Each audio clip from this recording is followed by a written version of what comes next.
وہ کیا اعمال ہیں جن اعمال کے کرنے سے اللہ رب العزت کی یہ مخلوق نازل ہوتی ہے، اترتی ہے، آتی ہے، گواہ بنتی ہے، دیکھتی ہے، لکھتی ہے، اور رب العزت کو جا کر رپورٹ پیش کر دیتی ہے کہ تیرے بندوں کو فلاں فلاں ہم نے پایا، حالانکہ اللہ تعالیٰ کو کسی چیز کی ضرورت نہیں ہے۔ اللہ تعالیٰ مکمل طور سے جانتا ہے کہ ان کے بندے کیا کرتے ہیں اور کب کرتے ہیں، پھر بھی اللہ رب العزت نے چونکہ انہیں ہم پر گواہ بنا دیا ہے، یہ آ کر اللہ کو رپورٹ دیتے ہیں۔ تو آئیے چند اعمال، میں یقیناً آج پورے وہ اعمال نہیں رکھ سکوں گا جن اعمال کی وجہ سے یا بدولت فرشتے اترتے ہیں، لیکن انشاءاللہ ان میں سے کچھ اعمال ضرور رکھوں گا، اور جو عمل میں نے خاص چنے ہیں یہ وہ عمل ہے جو کرنے میں کوئی بہت محال نہیں ہے، مطلب بہت خطرناک والے عمل نہیں رکھ رہا ہوں کہ فرشتے فلاں کے لیے آ جائیں، یہ وہ عمل ہے بہت چھوٹے ہیں۔ چھوٹے سے مراد ہماری مشقت کے اعتبار سے، اللہ کے نزدیک بہت بڑے اس لیے تو فرشتے اتر رہے ہیں، لیکن ہماری مشقت اور تکلیف کے اعتبار سے بہت چھوٹے ہیں، لیکن اللہ کے بعد بہت درجہ رکھتے ہیں۔ تبھی تو اللہ رب العزت ان کم مشقت والے اعمال پہ فرشتوں کو نازل کر دیتا ہے۔ تو میں نے چن کے چند اعمال آپ کے سامنے رکھوں گا، لیکن یقیناً یہ پورے اعمال نہیں ہیں، ان اعمالوں میں سے کچھ اعمال ہیں جن عمل کے کرنے سے، جن عملوں کے اور نیک عمل کے کرنے سے فرشتے اترتے ہیں، گواہ بنتے ہیں، دیکھتے ہیں، جو کہ برکت کا، رحمت کا، اللہ کی رضا کا اور انشاءاللہ عزیز سفارش کا ذریعہ بھی بنیں گے روز قیامت۔ ٹھیک ہے، برکت آئیں گی، رحمت آئیں گی، سفارش کریں گے۔ ٹھیک ہے، تو بہرحال آئیے وہ چند اعمال ہم دیکھتے ہیں۔ سب سے پہلا عمل جس عمل کے کرنے سے فرشتے نازل ہوتے ہیں، فرشتے آ جاتے ہیں، وہ عمل کیا ہے؟ ٹھیک، تو سب سے پہلا عمل یہ ہے جس کے کرنے سے انشاءاللہ فرشتے نازل ہوتے ہیں، وہ ہے کہ باوضو سونے سے فرشتے نازل ہوتے ہیں۔ سونے کو انسان جا رہا ہے، کیسے سونا ہے؟ وضو کے ساتھ سونا ہے۔ بہت مشقت کا کام نہیں، سوائے کسی کے پاس اگر پانی نہ ہو تو، ورنہ کوئی مشقت کا کام نہیں۔ انسان نے وضو کیا، اور آج کل تو الحمدللہ میں سمجھتا ہوں ہیٹر کے ساتھ ساتھ کولر بھی ہوتے ہیں حمام کے اندر، کی ٹھنڈا پانی بھی اگر گرمی زیادہ ہوتا اور گرم پانی بھی اگر سردی زیادہ ہوتا تو مشقت کم ہوتی ہے، لیکن ہو سکتا ہے کبھی مشقت ہو یا پانی نہ ملے، تو انسان اگر وضو کر کے سوتا ہے اور اگر اس حدیث کے عمل کے مطابق اس سے تو فرشتے نازل ہوتے ہیں، تو پھر میں سمجھتا ہوں یہ بہت ہی جو ہے نیکی کا اور برکت کا باعث بنتے ہیں، کیونکہ فرشتے ہر کسی کے لیے نہیں آتے۔ بات یاد رکھیے، یہ بات بھی بہرحال یاد رکھیے، فرشتے ہر کسی کے لیے نہیں اترتے ہیں، جن سے رب راضی ہوتا ہے، آیت ہم دیکھ چکے، جن سے رب راضی ہوتا ہے انہی کے لیے اترتے ہیں۔ تو لہٰذا باوضو ہو کر جو شخص سوتا ہے فرشتے اس کے لیے اترتے ہیں اور نازل ہوتے ہیں۔ صحیح الجامع کی روایت ہے، نبی اکرم صلی اللہ علیہ وسلم فرمایا، عبداللہ بن عباس رضی اللہ عنہما اس کے راوی فرماتے اور کہتے ہیں، اللہ کے رسول صلی اللہ علیہ وسلم فرمایا اور کہا، ان جسموں کو پاک کرو، ان جسموں کو پاک کرو، صاف کرو، دھو، اس کا معنی ہے پاک کرو، اللہ تعالیٰ تمہیں پاکیزگی عطا فرمائیں گا۔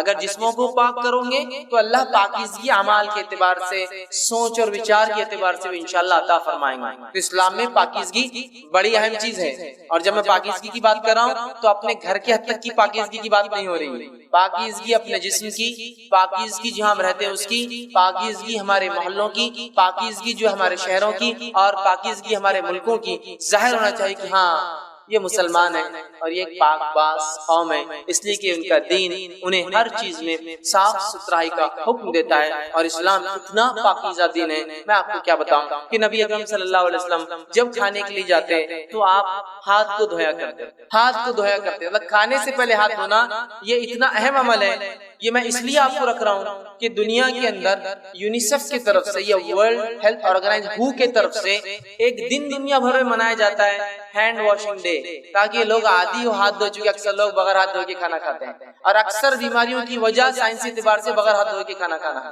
تو ایک دن ہے پورا سال میں منایا جاتا ہے، صرف ہاتھ دھونا سکھایا جاتا ہے۔ ہمارے دین نے تو سکھا دیا کہ ہمارے ربی تو 5 وقت وضو کے علاوہ، غسل کے علاوہ کھانے سے پہلے ہاتھ دھوتے، اور صفائی پاکیزگی کا تو یہ معاملہ ہے۔ تو ان جسموں کو پاک کرو، اللہ تمہیں پاکیزگی عطا کرے۔ جو بندہ بھی طہارت کی حالت میں سوئے، یقیناً ایک فرشتہ اس کے ساتھ رات بسر کرتا ہے۔ جو انسان وضو کے ساتھ، طہارت کے ساتھ سوئے تو اس کے لیے ایک فرشتہ رات بھر بسر کرتا ہے۔ جب بھی وہ شخص رات کی کسی وقت کروٹ لیتا ہے، ادھر سے ادھر یا ادھر سے ادھر ہوتا ہے، تو فرشتہ کہتا ہے اے اللہ اپنے بندے کو اس کو معاف فرما دے، یقیناً یہ وضو کر کے سویا تھا۔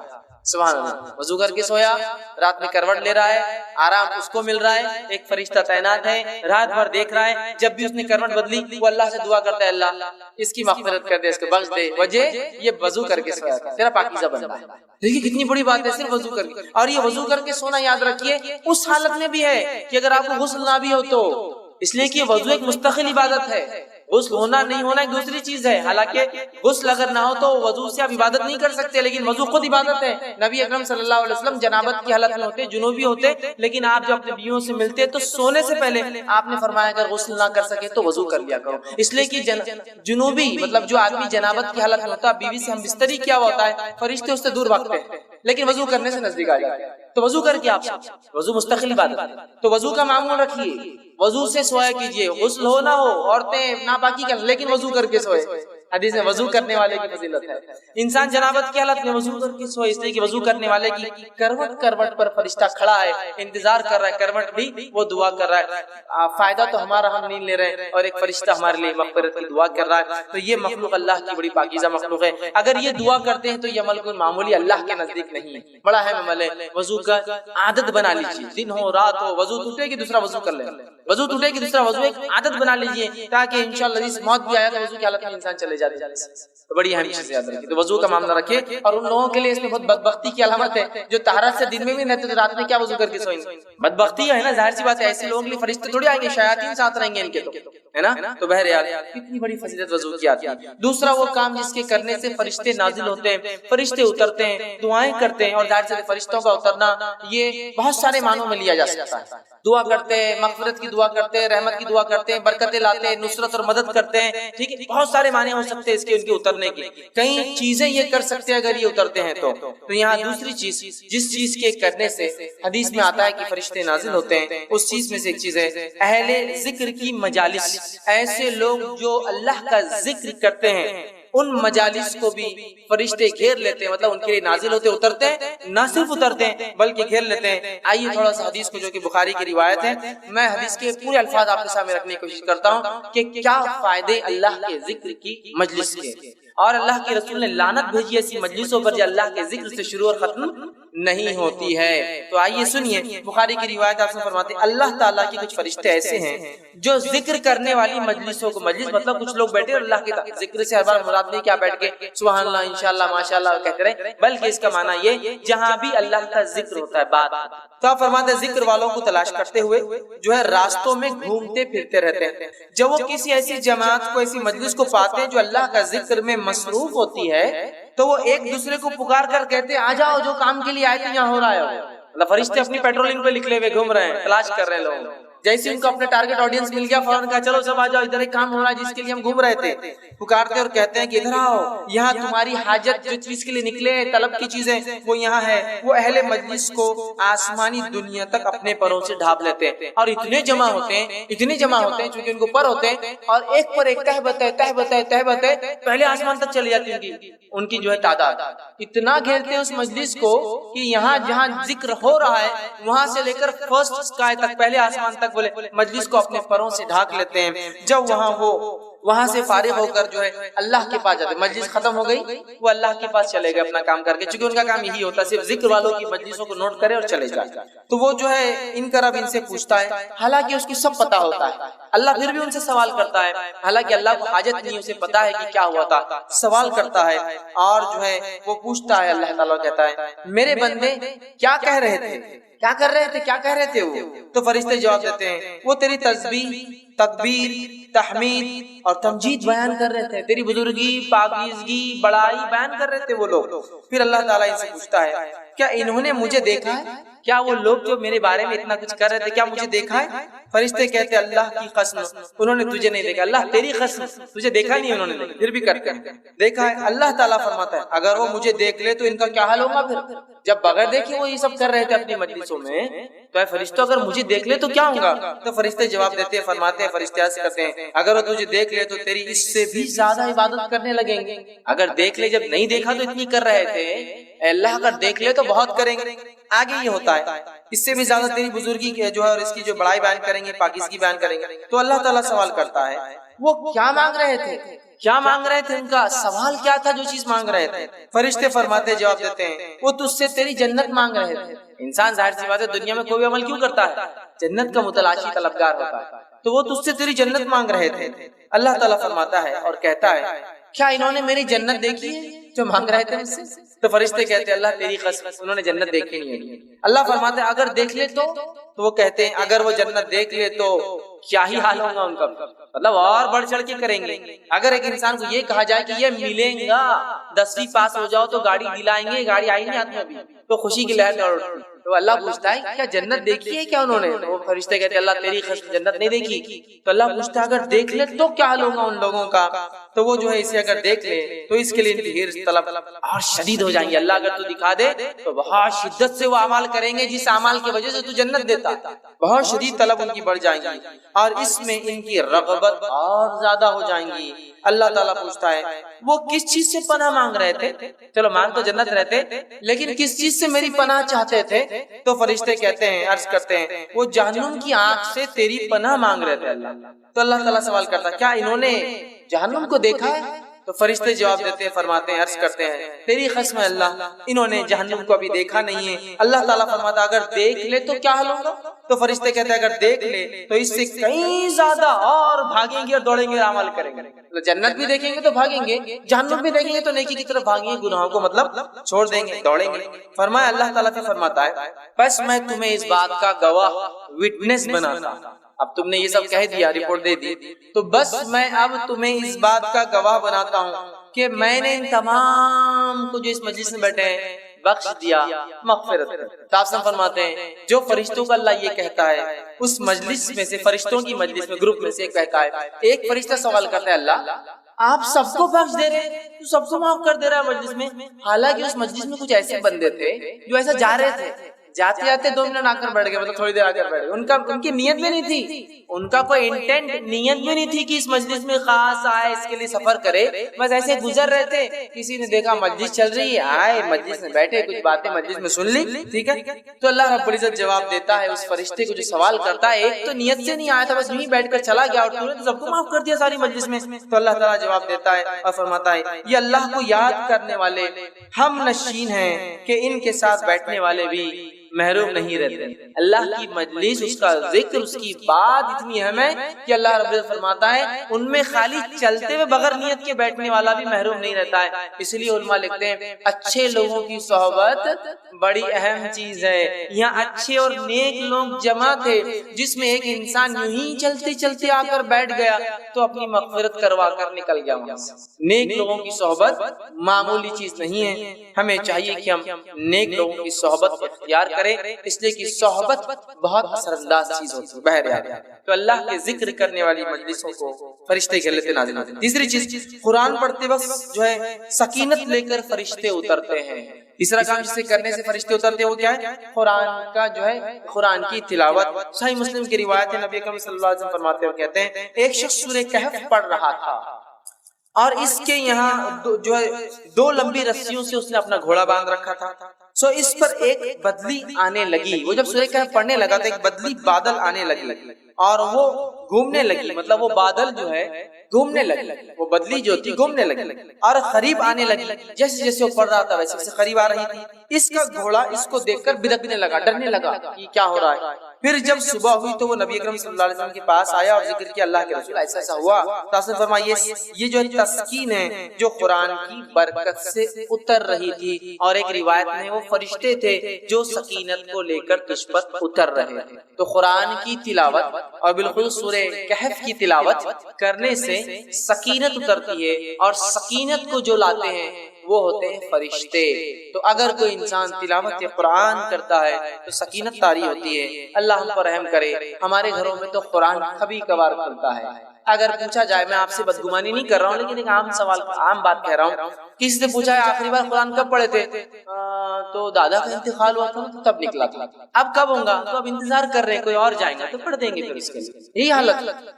آخری بار انتقال ہوا تھا نہیں، اس کے علاوہ وہ جب گھر بنائے تھے نہ جب پڑھ لیے تھے، اس کے بعد جب نئی دکان بنی، مطلب یاد بھی تو صدیوں سالوں کا رہتا، 10 سال پہلے دکان کھولی جب پڑھے تھے، پھر دادی مرے یا دادا مرے تب پڑھے تھے، پھر نئے گھر بنا تب پڑھے تھے، گویا قرآن صرف رسم کے طور پر رہ گیا، یا پھر خوب جھگڑا ہو جائے اپنے حق کی بات ہو تو پھر قرآن پڑھ لیتے تھے، وہ قرآن میں لکھا ہوا ہے، اپنے خلاف ہو تو پھر نہیں، وہ سب ٹھیک نہیں، جو چل رہا ہے اس کو ماننا پڑے گا۔ تو قرآن سے آج دوری ہے۔ صرف قرآن پڑھنے والے کے لیے اگر سکینت اور فرشتے اترتے ہیں تو پڑھ کر عمل کر کے اس کو دوسروں تک پہنچانے والوں کے لیے کیا کیا نہیں ہوتا ہوں۔ اگر سٹارٹنگ میں یہ حال ہے تو جب شروعات اس درجے کی ہے تو خاتمہ کس انداز کا ہوگا، یہ اندازہ لگا لیجیے۔ اسی طرح فرشتے جن لوگوں کے لیے اترتے ہیں ان میں سے ایک ہے مسجد میں قرآن پڑھنے اور پڑھانے والوں پر فرشتے نازل ہوتے ہیں۔ ایک تو قرآن پڑھنا عام، مسجد میں پڑھنا مطلب مسجد ایسی جگہ ہے جہاں اللہ کا ذکر کرنا چاہیے اور قرآن اس میں سب سے افضل ہے، یاد رکھیے بہت افضل ذکر۔ تو لہٰذا مسجد میں اگر قرآن پڑھے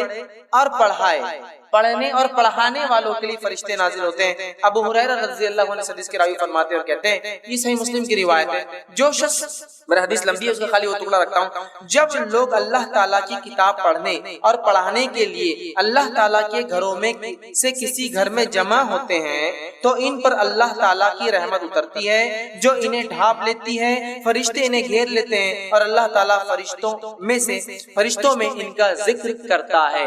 تو جب مسجد میں قرآن پڑھا جاتا ہے تو نتیجہ یہ نکلتا ہے کہ اس کے نتیجے میں فرشتے نازل ہوتے ہیں، تو قرآن پڑھا جا رہا ہے اور جو ہے اس کو گھیر لیتے ہیں اور اللہ تعالیٰ فرشتوں میں ان لوگوں کا ذکر کرتا ہے جو مسجد میں قرآن پڑھتے یا دوسروں کو پڑھاتے ہیں۔ ٹھیک ہے، تو ہمیں معمول بنانا چاہیے کہ اللہ کے گھروں میں اللہ کی کتاب پڑھی جائے، اور بالخصوص چونکہ ہم لوگ عربی زبان نہیں جانتے، اس کا ضرور اہتمام ہو کہ ہمارے مسجدوں یا گھروں میں جب قرآن پڑھا جائے تو ترجمہ بھی ساتھ پڑھا جائے، اور ہو سکے تو ایک قدم اور آگے بڑھ کے تفسیر بھی ضرور پڑھی جائے۔ اس میں کھلے طور سے کہتا ہوں جو بہتر لگتا ہے پڑھیے آپ کے نزدیک، میں کوئی نام بھی نہیں لیتا ہوں، بس اللہ کی کتاب کھولیے، چونکہ اللہ کی کتاب کی خصوصیت ہے۔ علامہ ابن تیمیہ رحمہ اللہ فرماتے ہیں کہ جب کوئی شخص قرآن کی غلط تفسیر کرتا ہے تو اگلی آیتیں فوراً اس کو رد کر دیتی ہیں، تو اس لیے ہمارا ایمان اور عقیدہ ہے کوئی اس کی غلط نہیں کر سکتا جب بھی پکڑا جاتا ہے، اور کہیں نہ کہیں لوگ نکل کر پھر صحیح چیز کی طرف آتے ہیں۔ میں کہتا ہوں پڑھیے تو صحیح، عادت تو ڈالیے نا، تم کون سی جماعت کے بلبل کون سا پڑھنا، ارے جو تم کو پسند ہے بھیا، میں بولتا بھی نہیں ہوں، شروعات تو کرو، پڑھو تو صحیح۔ نماز پڑھو تو کوئی یہ نہیں بول سکتا نماز پڑھو کا معنی ایکسرسائز کرو، نماز ہی بولیں گے نا، شروع تو ہو، لگو تو صحیح اس کتاب سے، تعلق تو جوڑو، حق کی طرف پہنچ جاؤں گے۔ لیکن حالت یہ ہے کہ کتاب کھلتی ہی صدیوں میں ہے، کسی گھر میں جا کے کہہ دیا ذرا قرآن لاؤ، بولتا رہے قرآن لاؤ، بولے تو سیڑھی لاؤ، آپ بولتے قرآن لاؤ، بول رہے تم سیڑھی، وہ اوپر رکھا ہوا رہتا ہے نا، وہ وہاں تو سیڑھی لگتی ہے اس کے لیے، وہ تو لیڈر کے بغیر اوپر چڑھ بھی نہیں سکتے ہم۔ ٹھیک ہے، سیڑھی لا کے اس کو پورا وہ آپ کے ایئر کلینر سے پورا صاف کرنا پڑتا چونکہ سردیوں کی دھول ہے، پھر وہ نکل کے آتا اور پھر پڑھا جاتا، پھر تعریف بھی ہوتی ہے، ہمارے شگڑ دادا نے لائے تھے تب کا ہے۔ ارے میرے بھائی سبحان اللہ، اتنے دن کا بچا کیوں وہ قرآن استعمال ہو کے، چونکہ دنیا کے اوراق میں پڑ جاتے ہیں، استعمال کر کے ختم کر دینا تھا، نیا لانا چاہیے تھا، رکھا کیوں کہ اللہ کی کتاب گائیڈ بک جو کتاب رہنمائی دیتی دنیا میں، اس کو اتنا صاف ستھرا کیوں رکھا؟ پڑھو، پڑھ کے اس کو جو استعمال کرو، اس کے اوراق ڈھیلے ہوں گے، پھٹ جائیں گے، نئے لانا پڑیں گے۔ اور یہ مطلوب بھی یاد رکھیں، قرآن کو پڑھنا نہیں، پڑھنے سے اس کتاب کی حالت ہو جاتی ہے۔ دیکھیے جو قرآن بچے طالب علم حافظ بنتے ہیں، ان کے قرآن کی حالت دیکھیے کیسی جاتی ہے، پڑھنے سے اب پیچھے کا ورق پڑ جاتا ہے، سامنے کے 4 سے پڑ گئے، بیچ کے ورق کیوں؟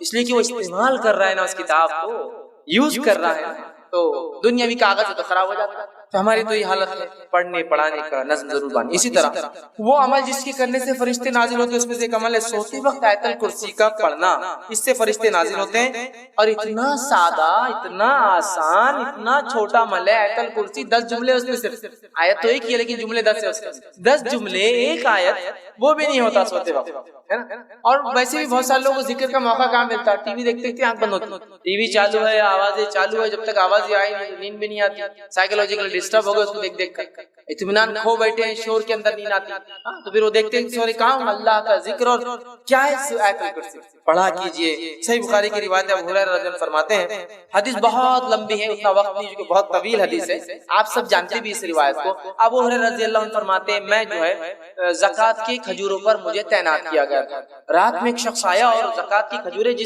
جگہ بھر کر رکھی گئی تھی، اس کنٹینر کو پکڑ کر چرانے لگا۔ میں نے جا کر پکڑا اور کہا کہ اب صبح اللہ کے رسول صلی اللہ علیہ وسلم کے پاس لے جاؤں گا۔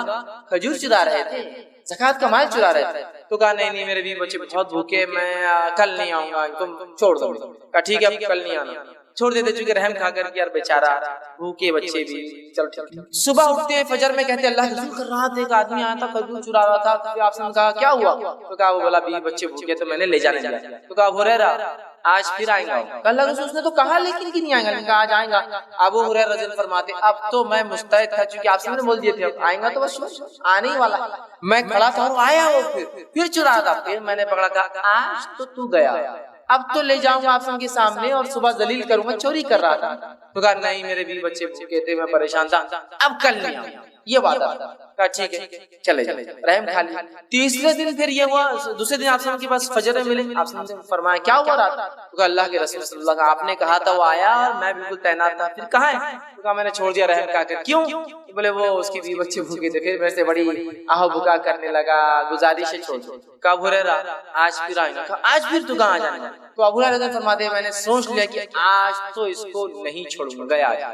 تیسرے دن پھر آیا، پکڑا، کہا آج کوئی ریکویسٹ نہیں، کوئی گزارش نہیں، کوئی بات نہیں چلنے والی، 2 دن سے تم آ رہے ہو۔ تیسرے دن آیا، کہا اب نہیں، تو کہا آج چھوڑ دو، اب نہیں آؤں گا۔ میں ایک بات تمہیں ایک کلمہ سکھا دیتا ہوں، اگر اس کلمے کو پڑھ لو تو فرشتہ ایک آسمان سے نازل ہوتا ہے جو رات بھر فجر تک تمہاری حفاظت کرتا ہے اور شیاطین تم سے دور بھاگ جاتے ہیں۔ کہا کیا ہے؟ تو کہا سوتے وقت جو ہے آیت الکرسی پڑھ لینا۔ صبح ہوئی، فجر کی نماز پڑھی، نبی اکرم صلی اللہ علیہ وسلم ملاقات ہوئی۔ کہا ابو ہریرہ تمہارے قیدی کا کیا ہوا، آیا تھا؟ تو کہا آج بھی آیا تھا۔ کہا کہاں ہے؟ تو کہا میں نے آج بھی چھوڑ دیا۔ تو کہا کیوں؟ تو کہا اس نے ایک کلمہ مجھے سکھا دیا جس کلمے کے بارے میں اس نے یہ کہا کہ اس کو پڑھنے سے رات بھر ایک فرشتہ اترتا ہے، نازل ہو کے حفاظت کرتا ہے، میں نے چھوڑ دیا۔ تو کہا ابو ہریرہ یہ بات اس نے سچ کہی ہے، اور تم جانتے وہ کون تھا؟ کہا اللہ اس کے رسول زیادہ جانتے ہیں، مجھے تو نہیں پتا۔ کہا وہ شیطان تھا، وہ ہمیشہ جھوٹ بولتا ہے لیکن یہ بات اس نے سچی بولی ہے، یہ بات یہ سچ بولا اس نے، باقی وہ جھوٹا ہے، وہ بڑا شیطان تھا۔ تو دیکھیے آپ، شیطان دور ہو جاتا ہے آیت الکرسی پڑھنے سے، فرشتہ رات بھر حفاظت کرتا ہے۔ اب لوگ پریشان ہیں حفاظت کے لیے، مال کی، دولت کی، ہے نا، بہت ساری چیزوں کی۔ آیت الکرسی پڑھی، بہت سیدھے اور سادے اصول دیے گئے۔ میں سمجھتا ہوں فرشتوں کی سیکیورٹی اور ان کا نازل ہونا اس سے بڑی کوئی سیکیورٹی نہیں ہو سکتی، سمجھ رہے آپ؟ ان کا آ جانا، کسی کے لیے تعینات ہو جانا، اس سے بڑا کچھ نہیں ہو سکتا۔ لیکن اب مسئلہ یہ ہم لوگوں کا کہ بات سمجھ میں نہیں آتی۔ اب ایک سین تصور کیجیے کہ سمجھ لیجیے ایک شخص آپ کے سامنے آ رہا ہے اور اس کے پیچھے 2 پولیس والے چلتے ہوئے آ رہے ہیں، ملنے کی ہمت کرتے آپ، بہت بھاری آدمی تھی کہ وہ پولیس ساتھ چل رہی تھی، اس کو تو کوئی ہاتھ بھی نہیں لگا سکتا کہ وہ پولیس والے ساتھ رہتے، سادے پولیس والے۔ اب پولیس والے جن کے پاس بندوقیں لگی ہوئی ہو، اس کا تو مقام بڑھ گیا نا، اسٹین گنز ہو اور بڑھ گئے، AK-47 لے کے اس کے پیچھے جا رہے اور بڑھ گئے، پولیس سے ہٹ کر ٹوپی صرف بدل جائے، ٹوپی کے بدلے کالا کپڑا ہو اور بہت خطرناک آدمی دکھ رہے، اتنی بڑی سیکیورٹی، ٹوپی نہیں سر پہ، وہ سر پہ کفن باندھا ہوئی آدمی اس کے ساتھ گھوم رہا۔ کمانڈوز جو ہوتے ہیں وہ کفن باندھے ہیں نا، ان کا یہ مقصد ہے کہ اب جان بھی جائے تو کوئی مسئلہ نہیں، ٹوپی نہیں تو مطلب بہت بڑا آدمی دکھ رہا ہے، سمجھے نا، اندازہ ہوتا ہے۔ اب اندازہ لگائیے فرشتہ کھڑا ہے آپ کے لیے رات بھر، اللہ تعالیٰ کی ایک مخلوق جس کی طاقت، حیت، کیفیت، توانائی ایسی ہے کہ یہ روایت میں آتا ہے کہ ایک فرشتہ جو خبر میں قرآن جو نہیں پڑھتا تھا اس کو جو سزا دینے پر متعین رہے گا، وہ ایک گز لوہے کا اٹھائیں گا سلاخ اور اٹھا کے دم مارے گا ایک آدمی پہ جس نے قرآن نہیں پڑھا تھا دنیا میں، خبر میں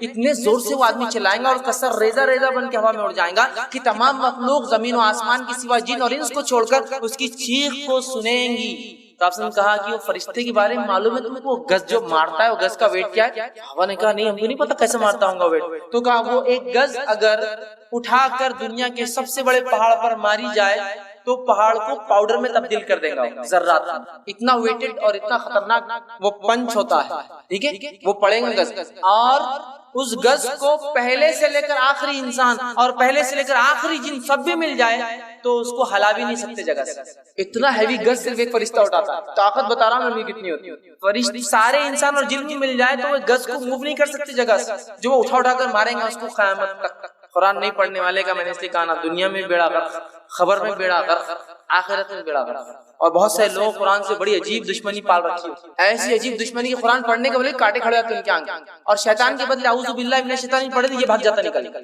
بھاگنا تو شیطان چاہیے نا، اعوذ باللہ یہ بھاگ جاتا نکل کے۔ قرآن پڑھے تو گمراہ ہو جاتے باہر۔ ارے بھائی قرآن پڑھنے تو گمراہ ہو جاتے، دیکھو کتنے لوگ گمراہ ہو قرآن پڑھ کے، انہوں کیسی باتیں کر رہے ہیں، انہوں کیسی کر رہے ہیں۔ اب انہیں کچھ پڑھے نہیں، اللہ کو پوچھنے والا نہیں اپنے سے، اللہ دی ہے اپنی، ہم پڑھتے نہیں، اللہ پوچھے گا بھی نہیں ہم سے، اللہ رحم کرے۔ یہاں دیکھیے آیت الکرسی پڑھ رہا ہے ایک فرشتہ، حفاظت سیکورٹی کے لیے، اس سے بڑی کیا بات ہوتی ہے؟ آئیے وہ عمل جس کے کرنے سے فرشتے نازل میں، ایک عمل یہ ہے، ایک عمل یہ ہے کہ ایک بابرکت رات ہوتی ہے، اس رات میں فرشتے نازل ہوتے ہیں، اور وہ رات کو کہا جاتا ہے شب قدر، لیلۃ القدر، جو کہ آج بھی ہو سکتی ہے۔ ایک 21 گزر چکی وہ بھی ہو سکتی تھی، اور آنے والی اور 3 راتیں باقی وہ بھی ہو سکتی ہے، 25، 27 اور 29 بھی ہو سکتی ہے۔ شب قدر میں فرشتے اترتے ہیں، جس کی گواہی اللہ رب العزت نے اپنی کتاب کے سورہ قدر سورہ نمبر 97 آیت جو ہے اس پورے سورے کو آپ پڑھیے، اللہ نے فرمایا انا انزلناہ فی لیلۃ القدر، ہم نے قرآن کو لیلۃ القدر میں نازل کیا۔ وما ادراک ما لیلۃ القدر، اور مسلمانوں کیا چیز ہے جو تمہیں سمجھائے لیلۃ القدر کیا ہے؟ لیلۃ القدر خیر من الف شہر، بس تمہاری عقلوں کو اتنی بات ضرور سمجھ میں آ جائیں گے، اور اتنا کافی ہے تمہاری سمجھ کے لیے، 1000 مہینوں سے افضل یہ رات ہے۔ تنزل الملائکۃ والروح، اور اترتے اس رات فرشتے اور جبرائیل، یاد رکھیے، اور جبرائیل علیہ السلام کا ایک نام کیا ہے معلوم آپ کو؟ روح۔ جبرائیل علیہ السلام کا ایک نام یاد رکھیے، وہ روح ہے، یاد رکھیے، نہیں تو آپ بولیں گے تنزل الملائکۃ والروح، اور ایک صاحب ایک بار تفسیر کرنے لگے، اترتے ہیں اس رات فرشتے اور بڈھے اور بڑوں کی روحیں، ملائکہ الگ ہے نا اور روح الگ ہے، تو پھر صحیح بات ہے نا۔ یاد رکھیے یہاں روح سے مراد جبرائیل علیہ السلام ہے، روح الامین بھی ان کا ایک نام ہے، جبرائیل بھی ان کا ایک نام ہے، جبریل بھی ان کا ایک نام ہے، ٹھیک ہے؟ تو روح بھی انہیں کہا جاتا ہے، روح الامین بھی کہا جاتا ہے، 4 نام ان کے قرآن میں آتے ہیں، جبرائیل، جبریل، روح الامین اور روح۔ اترتے اس رات جبرائیل سردار فرشتوں کے وہ، اور ساتھ میں پورے لے کر، اور جو ہے وہ رات اتنے فرشتے اترتے ہیں کہ مسند احمد کی روایت میں آپ فرماتے ہیں اس مبارک رات قدر کے اندر فرشتے اتنے نازل ہوتے ہیں جیسے دنیا میں کنکر اتنے نازل ہوتے ہیں۔ اور جو علماء لکھتے ہیں اس کی تفسیر میں کہ شب قدر کو قدر اسی لیے کہا جاتا ہے، اتنے زیادہ فرشتے اترتے ہیں کہ قدم رکھنے کو فرشتوں کو جگہ نہیں۔ اب اس رات کو بھی کیسے مناتے اور کیا حال ہے ہمارا، مجھے زیادہ بولنے کی ضرورت نہیں۔ پہلے تو 5 میں سے 1 ہے، تو اپنے لیے تو 1 ہی فکس ہے پہلے سے۔ انڈین لوگوں کو آکرشن کسی نے بتا دیا، یا اللہ نے وہی بھیج دی کہ تمہارے لیے 27، کہے کو محنت کر رہے تم 5 راتیں جاگ رہے، 27 کو جاگو، اور 27 کو جاگ کے پوری علامتیں فٹ کر لیتے ہو رات میں، ماشاء اللہ۔ چلو بھیا 5 جاگے تو فرق محسوس ہوگا کہ 27 کیا الگ تھی، 1 ہی جاگ کے سب کچھ فٹ کر کے، اور چلو مل گیا اپنے 1000 مہینوں کو سب جاؤ اور سو جاؤ۔ 5 تلاش کرنا ہے، نبی اکرم صلی اللہ علیہ وسلم سارا آخری عشرہ جاگ کر عبادت کرتے، اعتکاف میں ہوتے، اور بیویوں کے گھر پہ کسی خادم کو بھیجتے، جا کے اٹھاؤ قدر ہو سکتی ہے آج، جاگو عبادت کرو۔ نہیں 5 رات کون چھٹی دیں گا بھیا، میرے کو چھٹی کہاں ملتی، 5 راتیں کیسے میں جاؤں گا، مشکل ہے۔ ایک دن ملاقات ہوئے، رہے بھائی بہت آپ کی آنکھیں لال لال دکھ رہی، کیا بات ہے؟ 10 راتوں سے سویا نہیں، کیوں کیا مسئلہ ہے؟ گھر میں شادی ہے نا، کوئی معمولی چیز ہے کیا؟ ہلدی مہندی سانچک رجگے شادی ولیمہ جماگی کیا کیا نہیں رہتا، اتنا سب کرنا پڑتا، تو رات بھر میں جاگ رہا۔ اچھا شب قدر کی 5 وہ نہیں ہو سکتی، کیونکہ شادی کا ثواب شاید اس سے زیادہ ہے وہ جاگنے کا، وہ بدعتوں اور رسومات اور خرافات کرنے کا، اس لیے نہیں۔ ارے آپ بہت جاگے ہوئے دکھ رہے، 1 مہینے سے آپ جو ہے سوئے نہیں، جاگتے رہے، گھر میں بیمار ہے نا میرے امی، ارے ٹھیک ہے، اس کا مطلب بیماری کے لیے جاگ سکتے، رسومات کے لیے جاگ سکتے، سفر کے لیے جاگ سکتے، خرافات کے لیے جاگ سکتے، پکنک کے لیے گھومنے پھرنے جانا ہے تو جاگ سکتے ہیں، لیکن شب قدر کی 5 رات ذرا ٹف ہو جاتا، مشکل ہے۔ اس دن بزنس ڈوبتا ہوا نظر آتا، باس چھٹتا ہوا نظر آتا، نوکری جانے کا ڈر لگتا، باقی جگہ نہیں ہوتا، باقی جگہ نہیں ہوتا۔ اس رات اترتے ہیں، بہت بابرکت رات ہے، مبارک رات ہے۔ صحیح بخاری کی روایت سے فرماتے کہتے ہیں جس شخص نے حالت ایمان کے اندر جو ہے ثواب کی نیت سے شب قدر میں قیام کیا، عبادت کی، نماز پڑھی، غفر له ما تقدم من ذنبک، اللہ پچھلے گناہ معاف کر دیتا، بہت بابرکت رات۔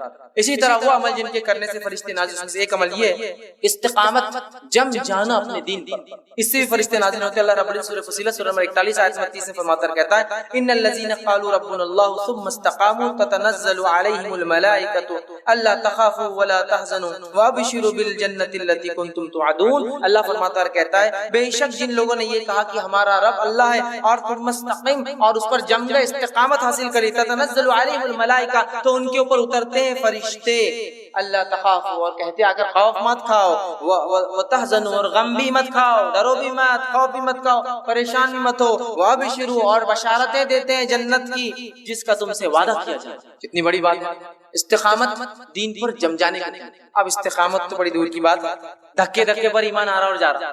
استقامت مطلب جم جانا، ڈٹ جانا. صحیح مسلم کی روایت ہے، ایک صحابی اور کہ اللہ کے رسول صلی اللہ علیہ وسلم مجھے کوئی ایسی وصیت اور بات بتائیے جس کو میں مان لوں آپ کی کہ میں جو ہے یہ بات کو ہمیشہ کروں اور میں جو اس پر عمل کر رہا ہوں. تو آپ نے فرمایا قل آمنت باللہ، تو یہ کہے کہ اللہ پر ایمان لا، ثم استقم، پھر جم جاؤ، اڑ جا اپنے دین پر اور اسلام پر. کہ دنیا گئی تو گئی، نوکری گئی تو گئی، معاملات دنیا جو سمجھے لوگ میرے بارے میں جو کہتے اگر میرے دین نے کہا ہے ثم استقم، جم گیا میں اس کے اوپر. اب مجھے کوئی ہلا نہیں. یہ بڑی اہم چیز. ارے بھیا اتنی بڑی داڑھی رکھ لیا تم نے، داڑھی کو کسٹمر تھوڑی آئیں گے سٹا صاف. کسٹمر بولے تو بہت بڑا اس کا مقام رہتا نا. استقامت، جم جائیے. اس دن کو آپ سمجھتے ہیں، توکل کر لیجیے پھر اللہ پر. سب کچھ یہ کرنے والا، کوشش نہیں چھوڑنا ہے. لیکن میں یہ نہیں کر رہا ہوں کہ آپ کچھ نہیں گھر میں پڑے رہیے، کوشش کرتے رہیے. تو بہرحال استقامت جو اختیار کرتا ہے، فرشتے نازل ہو کے خوشخبریاں دیتے ہیں، غم مت کھاؤ، ڈرو مت، کچھ نہیں ہوتا، تسلی دیتے ہیں. جس کے ساتھ کیفیت حالات واقعہ تو وہ جانتا کیسی تسلی. فرشتے سکینت طاری ہو جاتی جب دنیا پریشان ہے، چونکہ اس کو فرشتے بشارت دے رہے ہیں، سکون طاری کر رہے ہیں. اسی طرح وہ عمل جس سے کرنے سے فرشتے نازل وہ ہے تہجد گزار، جو رات میں اٹھ کر نماز پڑھتا ہے تہجد کی، اس کے لیے فرشتے اترتے ہیں. اور صحیح مسلم کی روایت ہے، نبی کریم صلی اللہ علیہ وسلم کا جسے خوف ہو کہ آخری شب میں وہ نہ اٹھ سکے تو وہ اول شب میں پڑھ لے، مطلب رات کی نماز جو اول شب میں پڑھ لے، جلدی پڑھ لے. اور جسے آرزو ہو کہ آخر شب میں اٹھے تو یہ تو افضل ہے، تو آخر شب میں اٹھ کر تہجد کی نماز پڑھے.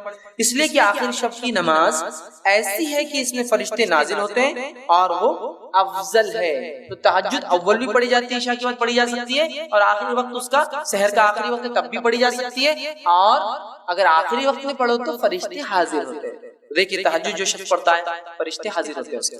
اسی طرح وہ عمل جس سے کرنے سے فرشتے اترتے ہیں، نازل ہوتے ہیں. فجر اور عصر کی نماز کو باجماعت پڑھنا، اس لیے کہ اس کے لیے فرشتے نازل ہوتے ہیں. روایت ابن خزیمہ کی، صحیح بخاری میں بھی یہ حدیث آتی ہے، نبی کریم صلی اللہ علیہ وسلم نے فرمایا کہ ہر روز فرشتے دو شفٹ میں چینج ہوتے ہیں، ایک فجر اور ایک عصر. تو لہٰذا تم اس نمازوں کو بالکل نہ چھوڑو، اس لیے کہ جب فجر میں تم نماز پڑھتے ہوں گے، شفٹ چینج ہوں گی، تو پھر رات کے فرشتے صبح کے فرشتوں سے کہیں گے اور پوچھیں گے کہ بھائی کیا ہوا رات میں، کیا بندے کی حال میں بات ہو. کہیں گے وہ تو نماز پڑھ رہا تھا فجر کی. پھر جب عصر میں آئیں گے پھر شفٹ چینج ہوں گی، تو تب وہ فرشتے پوچھیں گے شام کی اس کو کیسے حال میں پایا، تو کہیں گے وہ نماز پڑھ رہا تھا، چونکہ عصر اور فجر یاد ہے. تو جو لوگ یہ دو نماز پڑھتے ہیں ان کے لیے فرشتے اترتے ہیں. اور جو ہے ابن خزیمہ کی روایت میں الفاظ اضافی یہ ہے کہ فرشتے کہتے ہیں الہی انہیں قیامت کے دن معاف فرما. جو لوگ فجر اور عصر پڑھتے ہیں فرشتے ان کے لیے کیا کہتے ہیں؟ اللہ ان کو معاف کر دے. اسی طرح وہ عمل جس سے کرنے سے فرشتے نازل ہوتے ہیں اس میں عمل ہے جمعہ میں اول وقت میں مسجد میں پہنچنا. اس عمل سے فرشتے نازل ہوتے ہیں. جمعہ کے دن اول وقت سب سے پہلے مسجد میں آنا. صحیح بخاری کی روایت ہے، نبی اکرم صلی اللہ علیہ وسلم فرماتے ہیں کہ جمعہ کے دن جو ہے فرشتے مسجد کے دروازوں پر کھڑے ہو جاتے ہیں، مطلب اتر جاتے ہیں اور کھڑے ہو جاتے ہیں، اور ہر داخلہ کرنے والے کا نام رجسٹر کرتے لکھتے رہتے ہیں، یہ آیا یہ آیا. اور جو سب سے پہلی صف میں آتا ہے اس کو اونٹ قربان کرنے کا ثواب، صدقہ کرنے کا. جو دوسری صف میں آتا ہے اس کو جو ہے بیل قربان کرنے کا ثواب. جو تیسری صف میں آتا ہے اس کو بھیڑ بکری قربان کرنے کا ثواب. جو چوتھی صف میں بیٹھتا ہے اس کو مرغی صدقہ کرنے کا ثواب. جو پانچویں صف میں آتا ہے اس کو انڈا صدقہ کرنے کا ثواب. پھر جب خطیب خطبہ دینا شروع کر دیتا ہے تو فرشتے لکھنا چھوڑ کر خطیب کا خطبہ سننے کے لیے آ جاتے ہیں. تو گویا جمعہ کے دن فرشتے نازل ہوتے ہیں. جمعہ کی نماز کو اول صفوں میں آنے والوں کے لیے کھڑے ہوتے ہیں. خطیب کی خطبہ شروع ہونے تک لکھتے رہتے ہیں. خطبہ شروع ہونے کے بعد لکھنا بند کر کے آگے وہ کر لیتے ہیں. تو اپنے نام کو ہر جمعہ ضرور رجسٹرڈ کروائے، ہے نا، بولتے ہیں نا اپنا نام ضرور لکھوائے یا آفس میں ضرور اندراج کروائے. برتھ سرٹیفکیٹ ڈیتھ سرٹیفکیٹ ضرور بنائے. تو میں کہوں ہر جمعہ ضرور جلدی آ کے نام اندراج کروائے. اس لیے حدیث میں 3 جمعہ کوئی نہ آئے تو اللہ اس کے دل پہ مہر لگا دیتا ہے کہ 3 جمعہ تک رجسٹریشن ہی نہیں ہوا اس کا مسجد کے اندر. رشتے لکھتے ہیں، نوٹ کر رہے ہیں. جمعہ میں آنا ہے اور خطبہ شروع ہونے سے پہلے ہمارے پاس بہت سارے لوگ مسجد کے سامنے بھی آگے تو پیچھے بڑھ جاتے ہیں. خطبہ ختم ہوگا نا جب پڑھیں گے تب بھاگتے آگے پیچھے کھڑے جانے کا وہ لمبا خطبہ دیتے یار وہ ہوتا میرے کو جمتا نہیں، میرے کو فلاں ہوتا. خطبہ خطیب نے شروع کیا منبر پہ، فرشتوں نے نام لکھنا بند کر دیا. اسی طرح وہ عمل جس سے کرنے سے فرشتے اترتے وہ یہ جنگل میں بیابان میں جب اکیلے ہو کوئی نہ ہو تو کیا کرے؟ اذان دے، اقامت دے اور نماز پڑھے. تو ایسے لوگوں کے لیے فرشتے نازل ہوتے ہیں. سنی حدیث کے الفاظ. ترغیب و ترہیب کی روایت ہے ٹھیک ہے، طبرانی کے اندر یہ روایت آتی ہے۔ سلمان جو ہے فارسی رضی اللہ عنہ اس کے راوی فرماتے ہیں، کہتے ہیں جب کوئی شخص جنگل میں ہو اور نماز کا وقت ہو جائے تو اسے چاہیے کہ وضو کر لے، اگر پانی نہ ہو تو تیمم کر لے، پھر اقامت کہہ کر نماز پڑھے تو اس کے جو ہے دونوں جانب فرشتے جو ہے کھڑے ہو جاتے ہیں، اور جب وہ نماز اذان دے کر اقامت دینے کے بعد پڑھے تو اس کے پیچھے فرشتوں کے لشکر جو ہے دونوں کنارے آ کر کھڑے ہو جاتے ہیں، اور اتنے زیادہ ہوتے ہیں کہ جدھر تک نظر جائے ادھر تک آگے صف بنا کر کھڑے ہو جاتے ہیں، نماز پڑھتے ہیں، اور جب وہ رکوع کرتا ہے تو وہ رکوع کرتے ہیں، جب یہ سجدہ کرتا ہے تو وہ سجدہ۔ جنگل بیابان میں اذان دے کر اقامت دے کر نماز پڑھے، اور یہ بات بھی یاد رکھیے جب آپ جنگل بیابان میں نہ بھی ہو، نماز آپ کی چھوٹ جائے، مسجد میں آپ پڑھے تو اقامت ضرور دے، چونکہ اقامت کے بعد جو نماز پڑھ جائے ثواب زیادہ ملتا ہے۔ اذان تو ہو گئی لیکن آپ لیٹ ہو گئے، تو جب آپ خود کی بھی نماز اگر اکیلے بھی پڑھے تو اقامت دیں گے۔ حدیث میں کیا ہے؟ اکیلا ہے اذان بھی دے اقامت بھی دے، اور اگر اقامت دے کر نماز پڑھتا ہے تو فرشتے دو کھڑے ہوتے پیچھے، اذان دے کر اقامت دے کر نماز پڑھتا ہے تو پیچھے بھی کھڑے ہو کر جتنی نظر وہاں تک کھڑے ہو جاتے، اور وہ رکوع کرتا ہے تو فرشتے بھی رکوع کرتے، وہ کھڑا ہوتا ہے تو فرشتے بھی کھڑے، اور وہ سجدہ کرتا ہے تو فرشتے بھی سجدے کرتے۔ کتنی بڑی بات ہے، کتنی بڑی بات ہے، اکیلے بھی نماز پڑھنا ہے انسان کو، جنگل میں بھی ہو تو پڑھنا ہے، چاند پر بھی ہو تو پڑھنا ہے، زمین کے اندر ہے پڑھنا ہے، پانی کے اندر پڑھنا ہے، نماز پڑھنا ہے۔ مسئلہ یہ کہ سب کو سہولت ملنے کے بعد بھی ہم نہیں پڑھتے، یہ فائدہ تو وہی اٹھائیں گا نا جو عادی ہے، جس کو عادت ہے نماز کی، تو بیابان میں بولیں گے بھائی بیچاری ہوئی نماز کے بغیر نہیں رہ سکتا، ٹھیک ہے فرشتے۔ اور اسی طرح جو ہے اپنے غیر موجود بھائی کے لیے دعا کرنا، اس کے لیے فرشتے اترتے ہیں اور آمین اس کے لیے دعا کرتے ہیں۔ آپ سب فرماتے ہیں، صحیح مسلم کی روایت ہے، مسلمان شخص کہ اپنے غیر موجود بھائی کے لیے دعا قبول کی جاتی ہے، اور آپ نے فرماتے ہیں ایک فرشتہ اترتا ہے جو مقرر ہوتا ہے، جب یہ آدمی اس کے غائبانے میں دعا کرتا ہے تو وہ فرشتہ اس دعا کو سنتا ہے اور اللہ سے ایک دعا کرتا ہے، اے اللہ جو اس نے اس بھائی کے لیے مانگا تو اس کے لیے وہ چیز دے دے۔ سبحان اللہ، دوسرے کے لیے دعا کرو، اپنے لیے دعا فرشتے سے قبول کرواؤ یا کرواؤ۔ میں دعا کر رہا ہوں اپنے بھائی کے لیے اور میرے لیے فرشتہ دعا کر رہا ہے، اللہ جو اس نے اس کے لیے مانگا تو اس کو دے دے، جو اس نے اس کے لیے مانگا تو اس کو دے۔ اے اللہ میرا یہ بھائی بڑا غریب دکھ رہا ہے، اس کے حالات کو درست کر دے۔ فرشتہ بولتا ہے اللہ اس کے حالت کو درست کر دے، اس کے مالی حالت کو درست کر دے۔ اے اللہ وہ بڑا بیمار انسان دکھ رہا ہے، غائبانہ، لیکن یہ بولنے والا نہیں کہ میں نے تمہارے لیے دعا کیا، غائبانہ خاموش، بولنا نہیں۔ اور میں کہتا ہوں نا دعاؤں کا ایسا معمول بنا لے، اپنا ایسا معمول بنا لے، فری ہوتی ہیں، بس الفاظ نکالنا ہے منہ سے، الفاظ اس کو بھی نہیں ہوتا۔ دعاؤں کا تو بڑا مسئلہ ہے بھیا، کہاں دعائیں کرتے ہیں، اور اگر کوئی دعائیں دے تو ویسے اتنے بڈھے ہو گئے تو پورے داڑھی میں بال ابھی بھی کالے اور دعائیں دے رہے تم ہم کو، شرم آ رہی تمہاری دعاؤں کو سن کے۔ ہم دعاؤں کا چلن نہیں نا، چلن ہی نہیں، اور ہمارے پاس ہندوستان میں تو وہ حال ہے دعاؤں کا کہ کوئی دعائیں دے دے، اور دعا دینے کو لوگ ڈرتے بھی ہیں کہ جو دعا دیے تو بڈھے ہو جاتے، اور یہاں بڈھا تو کوئی ہوتا نہیں، سب جوان مرتے ہمارے پاس۔ کون بڈھا کہ بڈھے دکھتے کیا آپ کو؟ آج کہاں دکھتے، 90 سال ہے لیکن بالوں سے تو پتہ نہیں چلتا کہ 90 سال کے۔ ابھی تو میں جوان ہوں، غذا مار کے بالکل بہترین، بڈھا ہوا ہی نہیں بیچارہ، دعائیں کیسے دے؟ ایک مرتبہ جو ہے ایک صاحب تھے، انہوں نے ایک شخص کو دعائیں دی، جو دعائیں دی تو بھاگ گیا۔ میں نے کہا تمہیں وہ آدمی دعائیں دے رہا تم بھاگ گئے؟ تو نہیں بولے اتنا سا بچہ دعا دے رہا ہے، میرے کو شرم آ رہی تھی سننے۔ دعاؤں کے چلن نہیں، عام کر دیجئے دعاؤں، عادی ہو جائیے دعاؤں۔ اگر دعاؤں کا معمول دیکھنا ہے تو عرب کو دیکھیے، بات ہے اس کی کہ میں آیا ہوں یہ کام کے لیے، اس سے پہلے 10 دعائیں اور جاتے وقت 10 دعائیں اور کام تھا اس کو، خالی میں یہ کام کے لیے آیا ہوں۔ جو لوگ گلف کنٹریز میں گئے ہوں گے آپ دیکھیے، ہوا بھرانے کے لیے آپ کہیں جائیے، وہ 2-4 دعائیں دیں گا، جو بھرنے والا اگر ہوں گا تو جاتے وقت 2-4 دعائیں اور کام کیا تھا ہوا بھرو بولنا ہے آپ کو۔ عادی ہے وہ دعا، عادی بن جائیے تبھی تو نکلیں گی نا غائبانہ اپنے بھائی کے لیے دعا، جب سامنے نکلیں گی تو پیچھے بھی نکلیں گی۔ عادت بنائیے دعائیں دینے، خوب دعائیں دیجیے، عربی ضرور نہیں، آپ اردو بولو نا، اللہ اچھا رکھو، اللہ سے، یہ تو بول سکتے ہیں نا، چلو عربی نہیں آتی یہ تو بول سکتے ہیں، کیا مسئلہ، اتنے الفاظ نہیں، وہ بھی گھستی زبان ہماری بولنے کے لیے۔ غائبانہ دعا کی فضیلت تو آپ دیکھیے، آپ اس کے لیے کتنی بڑی بات، دعاؤں کا معمول ہر جگہ، دعاؤں کا معمول عادی بنا لیجیے۔ دعائیں نکالی، ایمبولینس جا رہی ہے سامنے سے، کوئی نہ کوئی ہے خطرے میں ہے، اے اللہ اس کو شفا اور صحت دے، ورنہ چل گیا تو کیا کریں گے، ایمرجنسی میں دکھ رہا نا، ایمبولینس میں جا رہا، نکلنا چاہیے دعا دے۔ غائبانہ دعا ہوں گی اس کے لیے، آپ نہیں پتا کون ہے بیچارہ، تو دعاؤں کے عادی ہوں گے تو جب ایمبولینس دعا نکلی، دعائیں کا مسئلہ ہے نا بڑا، دعائیں دیجیے، کثرت سے دیجیے، غائبانہ دیجیے، فائدہ اٹھائیے، فرشتہ اترتا ہے، سنتا ہے، آمین کہتا ہے، اور اللہ سے کہتا ہے اللہ اس کو وہ دے جو اس نے اپنے بھائی کے لیے مانگا۔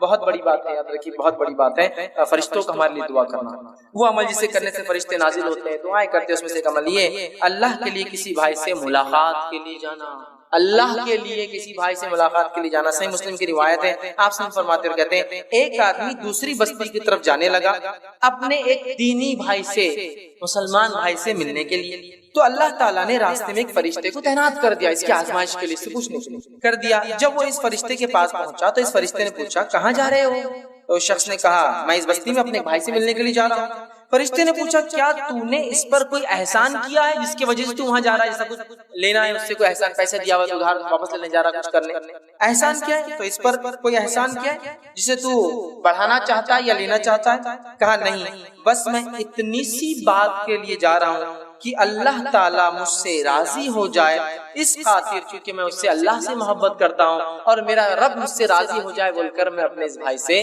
ملاقات کے لیے جا رہا ہوں۔ اس کا رشتہ دار نہیں، دینی بھائی ہے، ملاقات کے لیے جا رہا ہوں جس طرح تو نے رضا کی خاطر، فرشتے نے جواب دیا جس طرح تو نے رضا کی خاطر اپنے بھائی سے تو محبت کی خاطر جاتا ہے، تو وہ فرشتہ دعا دیتا ہے اور کہتا ہے کہ محبت کی ہے اس لیے تو جا رہا ہے اپنے بھائی سے، اللہ تعالیٰ بھی تجھ سے محبت فرماتا ہے، تجھ سے محبت کرتا ہے۔ فرشتہ نازل ہوا کس شخص کے لیے؟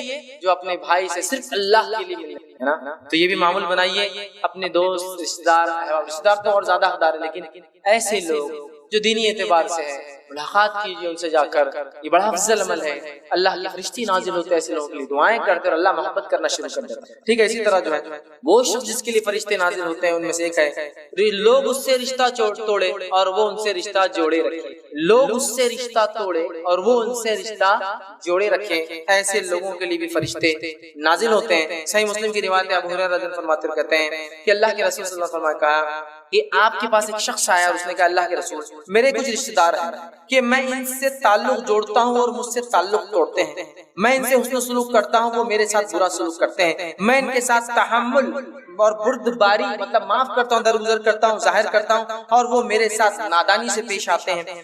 آپ نے فرمایا اگر ایسا ہی ہے جیسا تو بتا رہا ہے کہ وہ ایسا کرتے ہیں تیرے ساتھ، تیری اس کی بات کہتا ہے تو گویا ان کے منہ میں تو راکھ ڈالتا ہے، گرم راکھ، تیرا یہ اتنا اچھا عمل ان کے منہ میں تو انگار ڈال رہا ہے اس عمل کی وجہ سے، مطلب وہ توڑتے ہیں تو نہیں توڑتا۔ پھر فرمایا ان کے مقابلے میں تیرے ساتھ ہمیشہ اللہ کی طرف سے ایک مددگار رہیں گا جب تک تو اس عمل پہ باقی رہے۔ کب تک ایک مددگار اللہ کی طرف سے تیرے ساتھ رہیں گا؟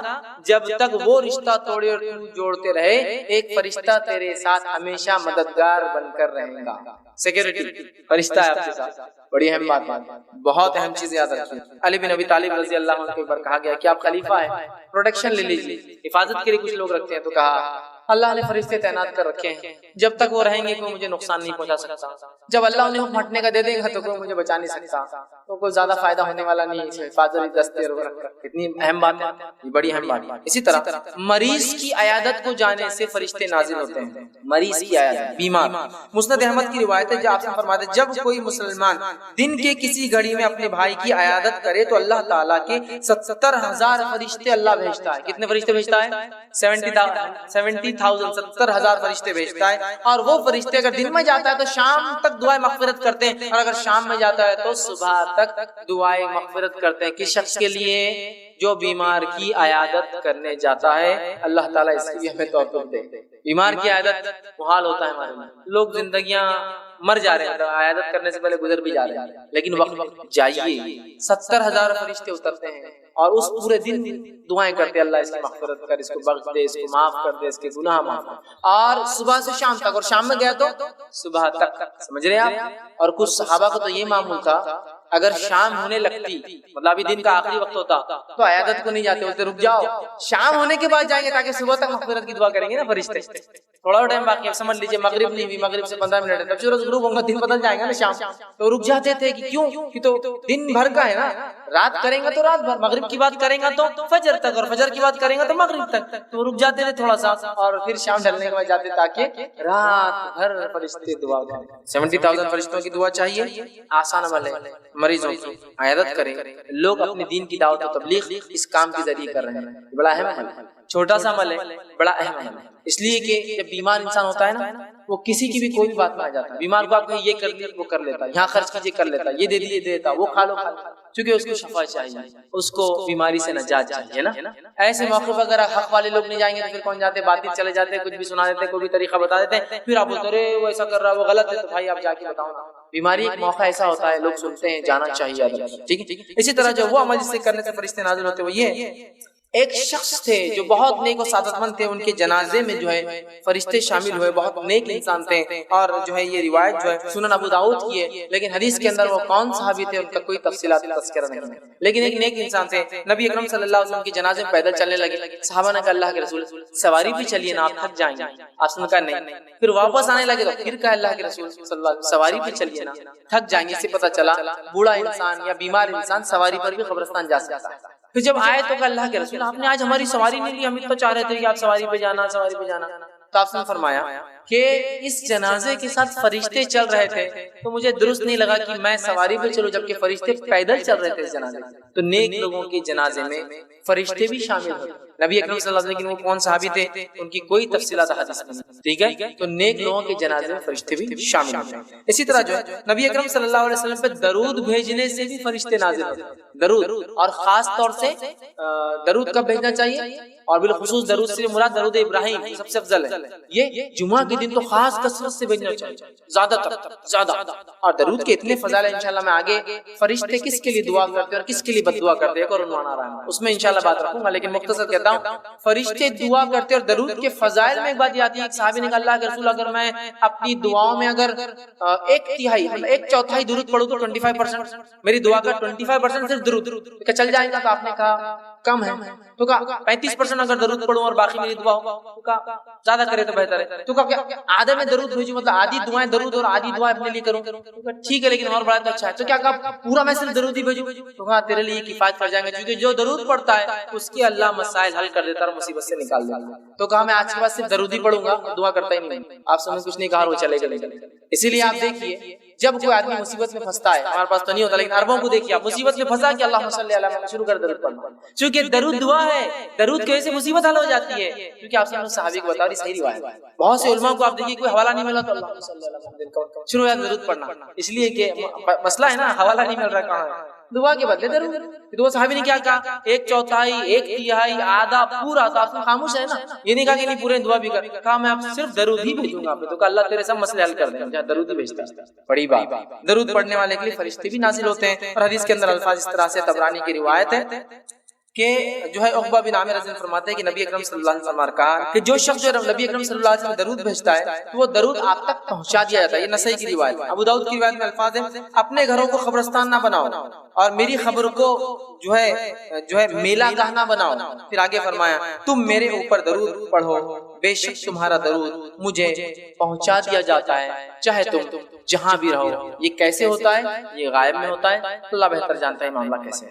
اسی طرح وہ کام کرنے جس سے فرشتے نازل، اس میں ایک کام یہ ہے ذکر الہی، اور جو تقوی اختیار کرنے والے پر فرشتے نازل ہوتے ہیں۔ حدیث کے الفاظ اس طرح سے ہے جو کہ طبرانی کی روایت ہے، آپ نے فرمایا نہیں کوئی سوار علیحدہ ہوتا ہے اپنے سفر میں اللہ اور اس کے ذکر کے ساتھ مگر اس کا ساتھی فرشتہ ہوتا ہے، اور اسی طرح انہیں علیحدہ ہوتا ہے جو شاعر جو برے شعر یا بری باتیں کہتے ہیں مگر وہ شیطان کے ساتھ ہوتا ہے۔ تو ذکر الہی اور تقوی اختیار کرنے سے جو ہے ایسا مسافر جو ذکر الہی کرتا ہے اور تقوی اختیار کرتا ہے اس مسافر کے ساتھ ایک فرشتہ لگا ہوا ہوتا ہے، میں مسافر کہنا بھول گیا تھا پہلے، تقوی اختیار کرنے والا ذکر الہی کا مسافر اس کے ساتھ ایک فرشتہ ہوتا ہے، کب تک؟ جب تک وہ سفر کرتا ہے، تو سفر میں اگر ہم تقوی اختیار کریں ذکر الہی کریں تو فرشتہ ہمارے ساتھ ہوتا ہے۔ اسی طرح جو ہے دین کا علم طلب کرنے کے لیے جو لوگ کوشش کرتے ہیں ان کے لیے فرشتے نازل ہوتے ہیں۔ مسند احمد کے ابن ماجہ کی روایت ہے، نبی اکرم صلی اللہ علیہ وسلم فرمایا کہا جب بھی کوئی شخص اپنے گھر سے علم کی تلاش میں نکلتا ہے تو اس طالب علم کے لیے اس عمل سے خوش ہو کر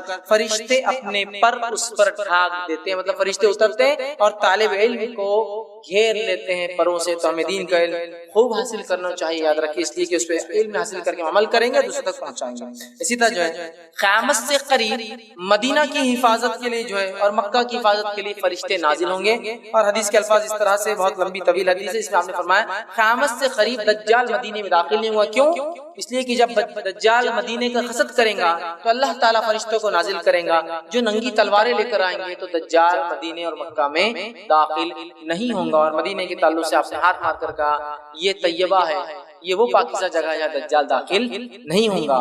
پھر صحابہ نے کہا اللہ کے رسول وہ برے لوگ جو ہوں گے مدینہ میں، جو سب تو اچھے نہیں ہوں گے، برے لوگ کیا ہوں گے؟ تو کہا مدینے میں ایک زلزلہ آئے گا اور مدینہ اپنے منافقین اور برے لوگوں کو باہر نکال کے پھینک دیں گا اور دجال کے ساتھ چلے جائیں گے، لیکن وہ ساری دنیا میں گھومیں گا سوائے مکہ اور مدینہ کو چھوڑ۔ ٹھیک، تو یہ وہ چند چیزیں تھی جو کرنے سے میں نے مناسب سمجھی آپ کے سامنے رکھوں۔